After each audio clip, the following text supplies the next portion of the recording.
Hi friends, SSV electrical Telugu. LPG gas stove problem వచ్చేసి చిన్న stove nap ఉంది కదా, దీని స్ప్రింగ్ పోవడం వల్ల మనకు ఆన్ ఆఫ్ అయితే కరెక్ట్ రావట్లేదు, యాక్షన్ కూడా కరెక్ట్ లేదు. దీని లోపల స్ప్రింగ్ అయితే రెస్ట్ వచ్చి పోవడం జరిగింది. నెక్స్ట్ ఈ పక్కన కూడా మనకు పెద్ద స్టవ్ కూడా కరెక్టే ఉంది స్ప్రింగ్ అనేది, దీన్ని కూడా రిపేర్ చేయడం జరుగుతుంది. రెండు స్టవ్లు అనేది వీడియోని స్కిప్ చేయకుండా అప్పుడు చూడండి. చిన్న స్టవ్ అనేది ఆన్ చేస్తే చూడండి స్ప్రెడ్ అవుతుంది మొత్తం గ్యాస్ అనేది, మనకు మంట కూడా రెడ్గా వస్తుంది. దీనివల్ల గిన్నె మసి పట్టడం జరుగుతుంది. నెక్స్ట్ స్టవ్ అయితే మనం ఉల్టా తిప్పేసుకొని ఇక్కడ మనకు నట్ బొట్ల కాడ లైట్గా ఏమన్నా ఆయిల్ కానీ టిన్నర్ కానీ వేసుకుంటే ఈ నట్స్ అనేది మనకు రావడం జరుగుతుంది. ఒక 5 to 10 minutes ఆగి ఈ నట్స్ తీస్తే నట్ అయితే వస్తుంది. కింద ఈ అల్యూమినియం బేస్ ఉంది కదా, దీని లోపల రెస్ట్ అవుతుంది చూడండి. పాలు కానీ రైస్ కానీ పొంగి ఇందులో పడి మనకు ఫోర్స్ తోటి గ్యాస్ అనేది ఎక్కడ రాక మంట రెడ్గా రావడం జరుగుతుంది. ఈ లోపల మొత్తం అయితే మనం క్లీన్ చేసుకోవాలి.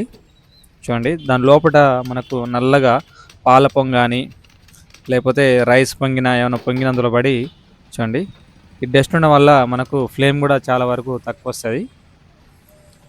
ఈ అల్యూమినియం బేస్లు తీసినప్పుడు కంపల్సరీ ఈ విధంగా క్లీన్ చేసి అయితే పెట్టుకోవాలి. ఒక్కోసారి జీర పురుగులు కానీ అందులో ఉండి కూడా ఫోర్స్ అయితే తక్కువ వస్తుంది, మంట కూడా రెడ్గా వస్తుంది. దీని లోపల వెళ్ళింది ఇది. నెక్స్ట్ ఈ ఆన్ ఆఫ్ కాక్ అన్నది ఇక్కడ చిన్న నట్ ఉంటుంది. ఈ నట్ తిప్పితే ఆ పైన న్యాప్ అనేది మనకు బయటికి రావడం జరుగుతుంది. మెయిన్గా ఈ నట్ తిప్పేటప్పుడు జాగ్రత్తగా తిప్పుకోవాలి, సిమ్మల్ యాసిడ్గా ఫ్రీ చేసుకోవాలి. ఈ నట్ అయితే మనం పక్కన పెట్టేసుకుందాం. చూడండి న్యాప్ పైన తీసినాక లోపల చూడండి స్ప్రింగ్ అనేది ఏమాత్రం లేదు, మొత్తం డ్యామేజ్ అయిపోయింది. వాటర్ కానీ మనం క్లీన్ చేసినప్పుడు పాలైన పొంగిన ఇందులో పోయి ఈ స్ప్రింగ్ అనేది డ్యామేజ్ కావడం జరిగింది. దీని లోపల ఇంకో బుష్ అయితే ఉండడం జరుగుతుంది, ఇది కూడా తీసేసుకుందాం. ఇది నీట్గా క్లీన్ చేసుకోవాలి. దీనికి 2 హోల్స్ అయితే ఉండడం జరుగుతుంది. ఈ 2 హోల్స్ అనేది నీట్గా క్లీన్ చేసుకోవాలి. ఇది ఎంత నీట్గా క్లీన్ చేసుకుంటే మనకు ఫ్లేమ్ అనేది అంత ఎక్కువ రావడం జరుగుతుంది. సిమ్ హోల్ హై హోల్ అయితే 2 అయితే ఉంటాయి. నెక్స్ట్ జెట్ కూడా మనం ఓపెన్ చేసుకుందాం. ఈ జెట్ ఇప్పేటప్పుడు ఒక్కోసారి లోపలికి జెట్టు ఇరిగిపోయే అవకాశం ఉంటుంది. మన హార్డ్గా ఉంటే కొంచెం ఆగి స్లోగా కడిమిలో తడితే ఇప్పాలి, ఆక్కుంటా కంటిన్యూ ఒకేసారి ఇప్పితే హీట్ అయ్యి లోపలికి ఇరిగిపోయే అవకాశం ఉంటుంది జెట్ అనేది. నెక్స్ట్ చిన్న స్టవ్ అయితే అయిపోయింది కదా, పెద్ద స్టవ్ కూడా సేమ్ యాసిడ్గా ఓపెన్ చేసి అల్యూమినియం బేస్లా ఏమైనా డస్ట్ ఉందా అన్నది కూడా మొత్తం క్లీన్ చేసుకొని మళ్ళీ యాసిడ్గా ఫిట్ చేసుకోవాలి. దీన్ని కూడా ఆన్ ఆఫ్ ది చూడండి సెట్ అనేది మనం బయట తీసేసుకుందాం. కింద చిన్న నట్టు ఉంది కదా, ఇది తీసి పక్కన పెట్టుకొని పైనుంచి అయితే ఈ ఆన్ ఆఫ్ తీసి దీని లోపల కూడా స్ప్రింగ్ ఉంటుంది. దీని స్ప్రింగ్ కూడా చూడండి పోయింది, అంత యాక్షన్ అయితే లేదు. 2 స్ప్రింగ్లు అయితే మనం మార్చుకోవాలి. దాని లోపల బుష్ కూడా తీసేసుకోవాలి. దీని కింద జెట్టు కూడా తీసేసుకోవాలి. నెక్స్ట్ 2 అయితే ఇప్పేసుకొని పక్కన పెట్టేసుకోవాలి. అంటే ఎటు సైడ్ది ఏది తీసినామో అటే సైడ్ ఫిట్ చేసుకోవాలి. చిన్న స్టవ్ సైడ్ మనం ఏం తీసామో స్ప్రింగును బుష్ న్యాప్ అన్నది మళ్ళీ సేమ్ అదే విధంగా అటు సైడే ఫిట్ చేసుకోవాలి. ఒకవేళ ఇటు ఫిట్ చేసినా కానీ మనకి ఏంటంటే గ్యాస్ లీక్ వచ్చే అవకాశం ఉంటుంది. లోపల ఈ విధంగా మెత్తడి క్లాత్ పెట్టుకొని డస్ట్ గిట్లా ఏం లేకుండా ఆయిల్ కానీ టిన్నర్ కానీ వేసేసుకొని నీట్గా క్లీన్ చేసుకోవాలి, దాని హోల్లో ఎలాంటి డస్ట్ లేకుండా. నెక్స్ట్ ఈ న్యాప్ ఉంది కదా, న్యాప్ కింద ఈ షాఫ్ట్కి కూడా లైట్గా టిన్నర్ వేసుకొని ఈ విధంగా క్లాత్ తోటి అయితే క్లీన్ చేసుకోవాలి ఏం లేకుండా. అది పక్కన పెట్టేసుకొని లోపల సిమ్ హోల్ బిగ్ హోల్ ఉంటాయి కదా, ఈ బుష్కి అయితే నీట్గా క్లీన్ చేసుకోవాలి. దీన్ని ఎంత బాగా క్లీన్ చేసుకుంటే మనకు ఫ్లేమ్ అనేది అంత బాగా రావడం జరుగుతుంది. చూడండి డస్ట్ అయితే చాలా ఎక్కువ వస్తుంది. లోపల స్ప్రింగ్ ఇరిగిపోయింది కదా, అది కూడా మనం బయటికి తీసేసుకోవాలి. సబ్స్క్రైబ్ చేసుకోండి, లైక్ చేయండి. క్లాత్ తోటి కూడా లోపలికి అన్ని హోల్స్లల్లో ఈ విధంగా క్లీన్ చేసుకోవాలి. నెక్స్ట్ ఒక సన్న క్లచ్ వైర్ కానీ తీసేసుకొని వీలైనంత వరకు ఆ హోల్స్లలో నీట్గా క్లీన్ చేసుకోవాలి. సింబోల్ మరీ మెయిన్గా క్లీన్ చేసుకోవాలి, లేకపోతే మనకు ఆ సింబోల్ కరెక్ట్ క్లీన్ చేసుకోకపోతే సిమ్లా అనేది రాదు.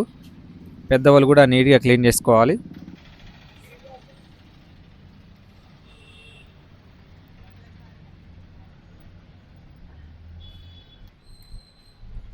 చూడండి నెక్స్ట్ ఈ విధంగా క్లీన్ చేసుకున్నాక ఈ బుష్ అనేది గ్రీస్ అయితే పెట్టుకోవాలి చుట్టూ, మరీ బాగా మందం పెట్టకూడదు. మందం పెడితే మనకు గ్యాస్ అనేది రిలీజ్ కాదు. లైట్గా గ్రీస్ అనేది పెట్టుకోవాలి. నెక్స్ట్ స్ప్రింగ్ కూడా పెట్టేసుకోవాలి. ఈ స్ప్రింగ్ కొత్త స్ప్రింగు. ఈ స్ప్రింగు వేసేటప్పుడు కొంచెం గుంజేసుకోవాలి, లేదా మనం పాత స్ప్రింగులు మంచిగా ఉన్నప్పుడు కూడా వాటిని గుంజేసుకొని ఈ విధంగా స్ప్రింగ్ పెట్టుకొని దానిపైనుంచి న్యాప్ కూడా పెట్టేసుకోవాలి. ఈ న్యాప్ కూడా లైట్గా గ్రీస్ అయితే పెట్టుకోవాలి. మనం తిప్పేటప్పుడు ఫ్రీగా మూమెంట్ అవుతూ ఉంటుంది. ఇది పెట్టేసుకున్నాక స్టవ్ అయితే మనం కిందికి బెండ్ చేసి ఈ నట్ అయితే ఫిట్ చేసుకోవాలి. ఈ నట్టు వీళ్ళంత వరకు టైట్ చేసుకోవాలి. మీడియం టైట్ అయితే వేసుకోవాలి. మరీ లూజ్ చేస్తే మన ఆన్ ఆఫ్ చేసేటప్పుడు కూడా ఆ నట్టు ఊసిపోయి ఆ కప్లర్ ఊసి వచ్చే అవకాశం ఉంటుంది. మనం ఇప్పుడు ఫిట్ చేసింది చూడండి. మనం ఫస్ట్కి ఇప్పటికీ చాలా యాక్షన్ అయితే పెరిగింది. కొత్త స్ప్రింగ్ వేసాము. దీంట్లో స్ప్రింగే మనకు రెస్ట్ వచ్చి డ్యామేజ్ కావడం జరిగింది. ఈ స్ప్రింగ్ పోవడం వల్ల కూడా మనకు గ్యాస్ స్మెల్ రావడం జరుగుతూ ఉంటుంది.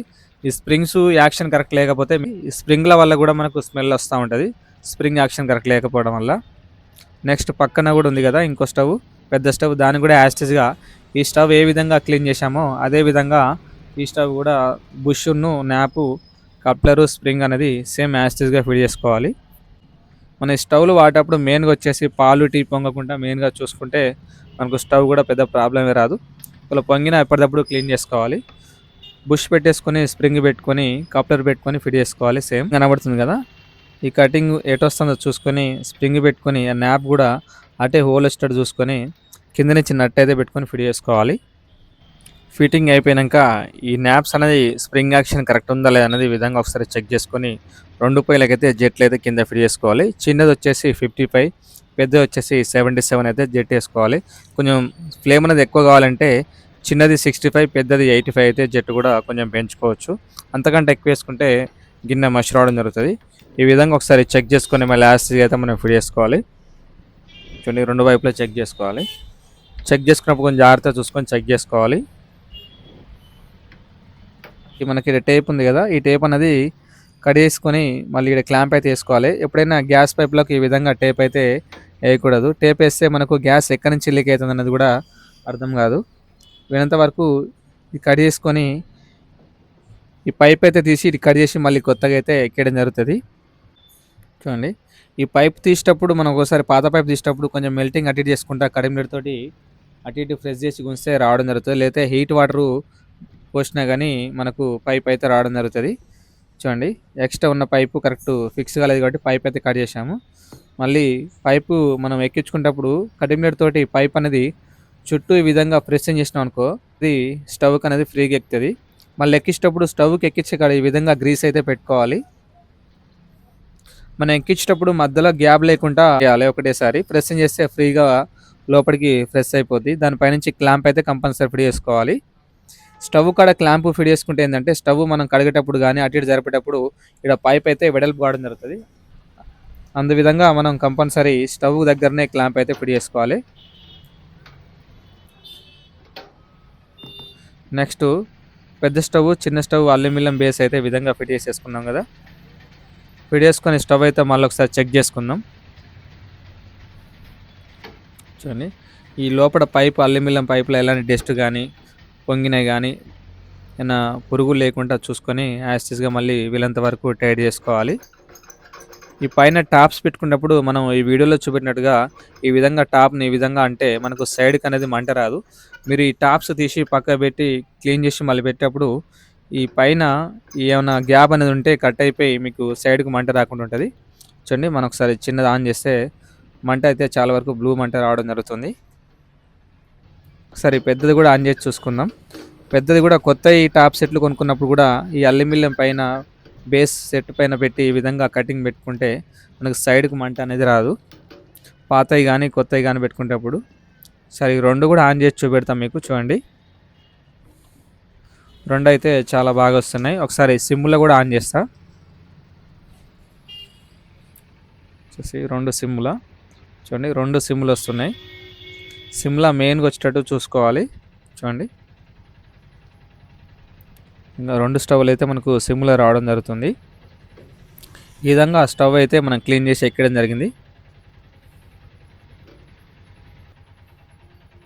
లైక్ చేయండి, షేర్ చేయండి, సబ్స్క్రైబ్ చేసుకోండి.